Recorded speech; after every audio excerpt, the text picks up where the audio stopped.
Try something for me right now. Reach down and tickle your own ribs. Dig your fingers into your sides, your neck, the bottom of your foot, anywhere you know is ticklish. Nothing. No laugh, no flinch, no reflex at all. Now imagine someone else doing the exact same thing. Same pressure, same spot. You jump. You might scream. Same body, same nerves, same touch. So why does one make you laugh and the other does nothing? The answer isn't about your skin. It's about a prediction your brain is making right now, about the future, 100 milliseconds before it happens. And once you understand what that prediction is, you'll realize something unsettling. You have never once felt the world as it actually is. Let's start with prediction. Your brain has a problem. It sits in total darkness inside your skull, and it has to control a body moving through a world that's trying to kill it. Reacting to things after they happen is too slow. By the time a signal travels from your hand to your brain and back, the moment is already gone. A predator's body would already be on top of you. A branch would already be in your eye. So your brain doesn't react. It predicts. Every time you decide to move, lift your arm, take a step, reach for a cup, your brain does two things at once. It sends the command to your muscles, and it sends a copy of that command somewhere else, to a region at the back of your skull called the cerebellum.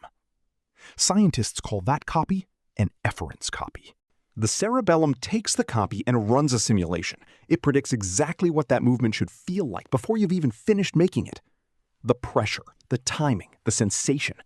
Then, when the real sensation arrives a fraction of a second later, your brain compares it to the prediction. If they match, your brain does something strange. It turns the sensation down. This is the secret. Your brain deliberately mutes anything you do to yourself. Because if you caused it, it isn't a threat, and it isn't news. Your brain already knew it was coming.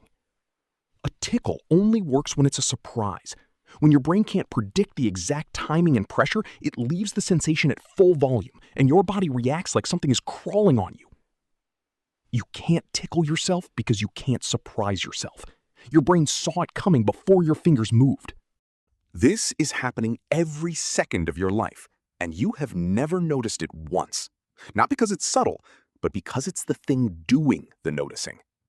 For a long time, this was just a theory. Then someone built a machine to test it. In 1998, a neuroscientist named Sarah-Jayne Blakemore at University College London designed an experiment around this exact question. She built a device with a robotic arm. A person would move a lever with one hand, and the robot would use that movement to tickle the palm of their other hand. When the robot copied the movement instantly, people barely felt it. Self-generated, predicted, muted. But then, Blakemore added a delay. She made the robot wait a fraction of a second before tickling, or she rotated the direction slightly so the touch didn't match the movement. And the moment the sensation stopped matching the prediction, the tickle came back. The bigger the mismatch, the more ticklish it felt, even though the person was still technically tickling themselves. She had found the exact dial. The tickle lives in the gap between what your brain predicts and what actually happens. Close the gap, and the feeling disappears. Open it, and it returns. It was the first hard proof that your brain actively erases the sensations you cause. But here's where it stops being about tickling. Because your brain isn't only doing this with touch, it's doing it with everything. Right now, as your eyes move across these words, they're darting in tiny jumps several times a second. Each jump should smear the whole world into a blur, like a camera whipped sideways. You never see the blur. Your brain predicts the eye movement and deletes the smear before it ever reaches you. The same thing happens with your own voice. Recordings of you sound wrong and unfamiliar, partly because the voice you normally hear is one your brain generated and adjusted in advance. It mutes the sound of your own speech, the same way it mutes your own touch. You are not experiencing the world. You are experiencing your brain's prediction of the world, constantly corrected, with everything you caused quietly subtracted out. And we know this is true because of what happens when the system breaks. For some people, the prediction fails. The brain stops correctly tagging self-generated actions as their own. Researchers studying this found something remarkable. Some people with schizophrenia can tickle themselves. Their brain no longer reliably predicts and cancels their own movements, so a touch they generate feels like it came from somewhere else, from outside. Imagine that. A touch from your own hand, arriving as if a stranger were in the room. Studies have linked this same broken prediction to the feeling that your own thoughts and movements are being controlled by someone else, that your arm moved, but you didn't move it. It's the same machinery.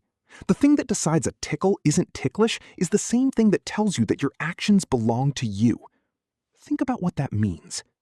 The sense that you are the author of your own movements, the feeling of being in control of your own body, isn't a fact your brain reports. It's a conclusion your brain calculates every moment by checking its predictions against reality. When the math works, you feel like you. When it doesn't, the self starts to dissolve. So let's go back to the beginning. You couldn't tickle yourself. It seemed like a silly, meaningless quirk of the body. But it was never about your skin or your nerves. It was a small crack that lets you see the machine underneath.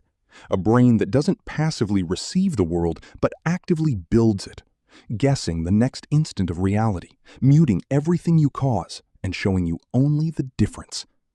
Everything you have ever felt has already been filtered through that prediction. The warmth of someone's hand, the taste of your food, the touch of your own fingers, turned down so low you don't even feel them. You have never touched the world directly. You have only ever touched your brain's best guess of it. We like to think there's a self at the center of all this, watching, in charge.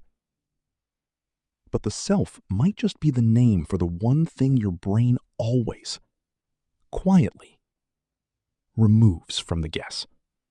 You.